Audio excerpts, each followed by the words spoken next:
আসসালামু আলাইকুম প্রিয় এইচএসসি ব্যাচের শিক্ষার্থীরা। আজকের ক্লাসটা কিন্তু অনেক বেশি ইম্পর্টেন্ট।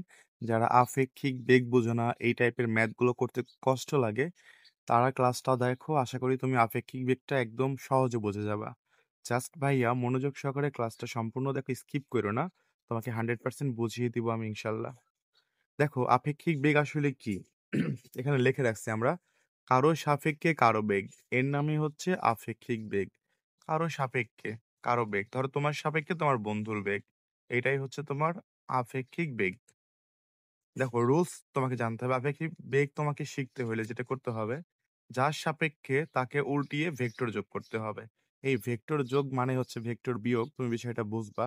আমরা কিন্তু ভেক্টর যোগ ভেক্টর বিয়োগ এগুলো সব পড়াইছি অলরেডি। তুমি যদি এগুলো জানো তাহলে ক্লাসটা সহজে বুঝবা। আর এই বেসিক গুলো ক্লিয়ার না থাকলে আমাকে জানাও, আমি তোমাকে ক্লিয়ার করে দিব। তো এখানে বলছে যার সাপেক্ষে তাকে উল্টিয়ে ভেক্টর যোগ করব, এক নাম্বার কথা। দুই নাম্বার কথা, এর ফলে প্রাপ্ত লব্ধিটি হবে আমাদের কাঙ্ক্ষিত আপেক্ষিক বেগ। তো বিষয়টা আমরা এখন একটু ডিটেলসে বোঝার চেষ্টা করব। হ্যাঁ, আমি কয়েকটা বাংলা কথা লিখছি। এই বাংলা কথাটা বুঝছো কি, এটা তুমি সুন্দর করে নোট করে নিবা, তাহলেই হয়ে যাবে, তার বেশি কিছু করতে হবে না। চলো আমরা এবার একটু বুঝি ভাইয়া। দেখো এখানে ভিএ বরাবর একটা ধরো একটা গাড়ি যাচ্ছে, সেটার বেগ দিয়ে আছে 2 মিটার পার সেকেন্ড ভিএ বরাবর। আর একটা গাড়ি ভাইয়া ভিবি বরাবর যাচ্ছে, সেটা হচ্ছে 4 মিটার পার সেকেন্ড বেগে 120 ডিগ্রি কোণ করে তারা যাচ্ছে। ওকে, এখানে তোমাকে বলছে বি এর সাপেক্ষে এর আপেক্ষিক বেগ। তো যখন তোমাকে এই কথাটা বলবে, তুমি তখন জাস্ট একটা সমীকরণ লিখবা। সমীকরণটা লিখতে পারলে তোমার কাজ শেষ। তো দেখো এখানে বলছে, দেখো ভালো করে বুঝো, এখানে লিখছে, আমরা একটু লিখি।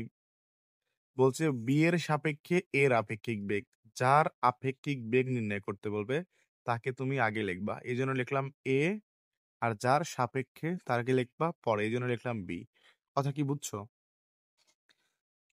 এটা বুঝলেই কিন্তু হয়ে যাবে। বি এর সাপেক্ষে এ এর বেগ, যার বেগ বের করতে বলবো তারে লিখবো আগে, আর যাকে সাপেক্ষে বলবে তারে লিখবো পরে। তাহলে ভি এ বি সমান সমান তুমি যেটা লিখবা ভি এ, ভেক্টরে তো ভেক্টর সাইন দিবা, ভেক্টর ভি এ প্লাস, এখন ফলো করো, এখানে তুমি যেটা লিখবা মাইনাস ভিবি লিখবা। তো কথা হচ্ছে স্যার আমরা কেন মাইনাস লিখবো? আমাদের কিন্তু এখানে বলা হয়েছিল যে উল্টিয়ে, তুমি দেখো যার সাপেক্ষে তাকে উল্টিয়ে। তো আমরা কি করবো এখন, যেটা করব দেখো, যে এখানে দেখবো যে হচ্ছে ভি এ ভেক্টর আছে কিনা, যার সাপেক্ষে মানে এর এর সাপেক্ষে এ তো আছে নাকি ভি এ। তারপরে বলছে বি এর সাপেক্ষে বিও এখানে আছে। তাহলে যার সাপেক্ষে বলছে তাকে তুমি উল্টায় দিবা, তাহলে এখানে যেটা প্লাস আছে তাহলে সেটা কি হয়ে যাবে, মাইনাস হয়ে যাবে। যার সাপেক্ষে বলবে তাকে তুমি সর্বোচ্চ সময় উল্টে দিবা, মানে সব সময়। এখানে বলছে তোমার ভিএ মানে ভিবি, বলছে ভিবি তোমার হচ্ছে প্লাস বি এর সাপেক্ষে, তাহলে এটা প্লাস আছে, এটাকে তুমি মাইনাস দিয়ে লিখবা। বুঝতে পারছো? যদি তোমাকে বলতো যে পি এর সাপেক্ষে কিউ এর আপেক্ষিক বেগ, এখানে বলতো পি এর সাপেক্ষে কিউ এর আপেক্ষিক বেগ, তাহলে তুমি কি করতে বলো তো? যার আপেক্ষিক বেগ তাকে তুমি আগে লিখতা, আর যার সাপেক্ষে তাকে তুমি পরে লিখতা। এরপরে সমীকরণটা তুমি কি লিখতা বলো তো? ভি কিউ প্লাস, এবার যদি তোমাকে বলতো পি এর সাপেক্ষে, যার সাপেক্ষে বলবে তাকে কি করবে, উল্টায় দিবা। তার মানে তুমি এখানে লিখতা মাইনাস ভিপি। কথা কি বুঝছো? যার সাপেক্ষে বলবে তারা কি করবা, উল্টায় দিতে হবে। আমি কিন্তু শর্তের মধ্যে বলছি তাকে উল্টিয়ে দিয়ে এই যে ভেক্টর যোগ করতে হবে। আর এই ভেক্টর যোগ মানেই বোঝায় হচ্ছে কিউপি এর লব্ধি। দুইটা ভেক্টরের যোগ মানে কি বোঝায়, কিউপি এর লব্ধি বোঝায়। এখান থেকে আমরা লিখতে পারি ভি কিউ মাইনাস ভিপি বোঝায়। তো এটাই হচ্ছে আমাদের সমীকরণ। তুমি সমীকরণ ডেভেলপ করা বুঝতে পারছো কিনা? তো আমরা এখন এই ম্যাথটা সমাধান করব। তো চলো চিত্রটা আমরা আরেকবার এখানে অঙ্কন করে নিই বোঝার জন্য। এইটা হচ্ছে তোমার 2 মিটার পার সেকেন্ড বেগে এদিকে যাচ্ছিল, তাই না? এটা ভিএ। আরেকটা তোমার এইদিকে যাচ্ছিল, দেখো এটা কত বেগে যাচ্ছিল, 4 বেগে। তাহলে ভিবিটা যাচ্ছিল তোমার হচ্ছে 4 মিটার পার সেকেন্ড বেগে। তো ভাইয়া এবার তোমাকে যেটা করতে হবে, যার সাপেক্ষে তাকে তো উল্টাতে হবে। তাহলে আমাদের যে বি এর সাপেক্ষে বলছে, তার মানে বি ভেক্টরটাকে উল্টাতে হবে। তো বি ভেক্টরের নেগেটিভ ভেক্টর কোনটা তোমরা কি জানো? খুবই সহজ, এটাকে জাস্ট উল্টায় দিবা। তাহলে উল্টায় দিবা, তুমি এটাকে জাস্ট কি করবা, উল্টায় দিবা। এই যে উল্টায় দিলে কিন্তু তুমি কি পাবা, এই ভেক্টরের নেগেটিভ ভেক্টর পাবা। যখন আমরা উল্টায় দিব তখন কিন্তু এই ভেক্টরটা আর কাজ করবে না। তাহলে এটা হচ্ছে কি বলতো, মাইনাস ভিবি। এগুলো আমরা সব বেসিকে পড়াইছি। তাহলে একটা ভেক্টরকে যখন তুমি উল্টায় দিবা তখন সেটা ঋণাত্মক হয়ে যাবে।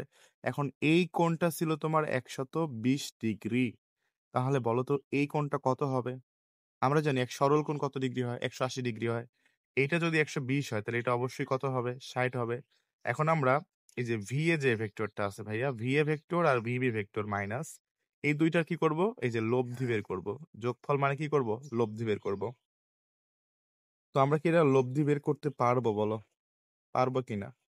তাহলে এখান থেকে আমরা সুন্দর করে ভি এ বি এর লব্ধিটা বের করে ফেলবো। তো লব্ধি বের করতে গেলে কি করতে হবে? একটা সামান্তরিক অঙ্কন করতে হবে। এইটার সমান্তরাল এখানে তুমি আঁকবা। এটার সমান্তরাল তুমি এখানে আঁকবা। আর এইটাই হবে তোমার কি বলতো? এইটাই হবে তোমার হচ্ছে লব্ধি। তো আমরা কিন্তু লব্ধি বের করার সূত্র জানি। তো আমি জাস্ট এখানে লিখবো হচ্ছে ভি এ বি সমান সমান যেটা করবা রুট পাওয়ার অফ, দেখালে এখানে তুমি দেখো কি করবা বলো? এই যেটা এটার মান কত? V A square VB square না লিখে আমরা একবারে শুধুমাত্র মানগুলো বসাই। মনে রাখবা ভেক্টর উল্টাইলে ভি এ থেকে মাইনাস ভিবি হয়, বাট মান কিন্তু পরিবর্তন হয় না, মান যা আছে তাই থাকে। এটা যেমন 4 মিটার/সেকেন্ড আছে, এটা কিন্তু 4ই আছে, মানের কোনো চেঞ্জ হবে না, শুধু দিকটা চেঞ্জ হবে, এটাই মনে রাখবা। তাহলে প্রথমটার উপর স্কোয়ার মানে P square plus Q square, এটা তোমাদের শিখেছিলাম।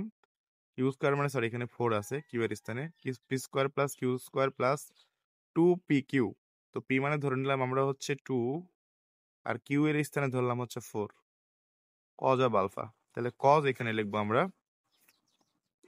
এরপরে আলফার মান কত ডিগ্রি আছে? 60 ডিগ্রি আছে। এখন এটাকে তুমি ক্যালকুলেশন করলেই কিন্তু তোমার অ্যান্সার বের হয়ে যাবে। এটা আশা করি তোমরা করতে পারবা, ক্যালকুলেটরে চাপ দিলেই কিন্তু অ্যান্সারটা বের হয়ে যাবে। V A B. তো এখানে আপেক্ষিক বের বের করতে গেলে তোমাকে দিকটাও বের করতে হবে। আমরা দিক নির্ণয়ের সূত্র কিন্তু অলরেডি তোমাদের শিখাইছি।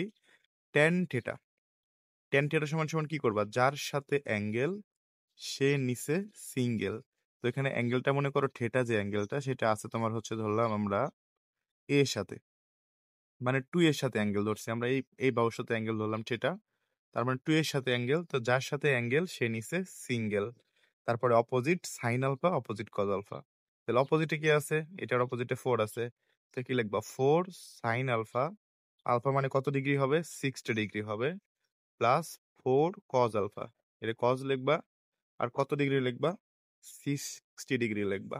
এখন তুমি এখান থেকে থিটা বের করে ফেলবা। এগুলো হিসাব তোমাদের আমি অলরেডি শিখাইছি, যদি করতে না পারো আমাকে জানাবা। এটা কিন্তু খুবই সহজ, ক্যালকুলেটর হাতে নিবা আর একদম ক্যালকুলেশন করে ফেলবা, তাহলে অ্যান্সার চলে আসবে। আমি কিন্তু এই অ্যান্সার গুলো করে দিচ্ছি না। এখন যদি কেউ এই হিসাবগুলো না করতে পারো, সে একটু কষ্ট করে ভাইয়া এই হোয়াটসঅ্যাপ নাম্বারে নক দিও, আমি তোমাদেরকে এইগুলা ডিটেলসে বোঝাই দিব ইনশাআল্লাহ। তো আশা করি তোমরা আপেক্ষিক বেগ সম্পর্কে মানে কিভাবে ম্যাথগুলো করতে হবে এটুকু তোমরা বুঝতে পারছো। এতটুকু তোমাদের ক্লিয়ার কিনা আমাকে জানাবা, 100% ক্লিয়ার হয়েছে কিনা। চলো তোমাদেরকে আমরা অ্যান্সার গুলো বের করে দিই। তাহলে এখানে যেটা হবে, রুট পাওয়ার দিয়ে তুমি কি লিখবা?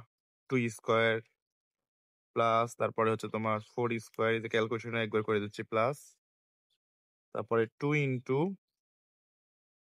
আচ্ছা 2 গুণন আবার হচ্ছে তোমার 2, দেখো 2 গুণন 2 গুণন তারপর আছে 4, তারপরে কজ আছে তোমার হচ্ছে 60 ডিগ্রি, এই হলো কজ 60 ডিগ্রি। তো দেখো আমি ফাইনালি ক্যালকুলেশনে এখানে চাপ দিলেই কিন্তু আমার অ্যান্সারটা দিয়ে দিবে। অ্যান্সার আসবে কত? 2√7। তো ভাই এটা খুবই সহজ, তুমি জাস্ট ক্যালকুলেটরে চাপ দিলেই কিন্তু তোমার অ্যান্সার আসবে 2√7। তো এটাও তুমি সেম ভাবে ক্যালকুলেশন করলেই কিন্তু এখানে তুমি মানগুলো পেয়ে যাবা খুব সহজে। তো আশা করি তোমরা এইটুকু বুঝতে পারছো, আপেক্ষিক বেগের যে মানে নর্মাল কনসেপ্ট এটুকু তোমাদের ক্লিয়ার হয়েছে। বাকি এইভাবে ম্যাথগুলো করবে এটুকু ক্লিয়ার হয়েছে। আমরা পার্ট 2, 3, 4 ক্লাসগুলো কিন্তু অলরেডি আমাদের হচ্ছে হোয়াটসঅ্যাপে করানো হবে। এই নাম্বারে তুমি নক দিলে পরবর্তী ক্লাসগুলো পেয়ে যাবা, বুয়েটে আসা ম্যাথের সমাধানগুলো পেয়ে যাবা। তো চাইলে তুমি নক দিও ক্লাসগুলো করতে চাইলে।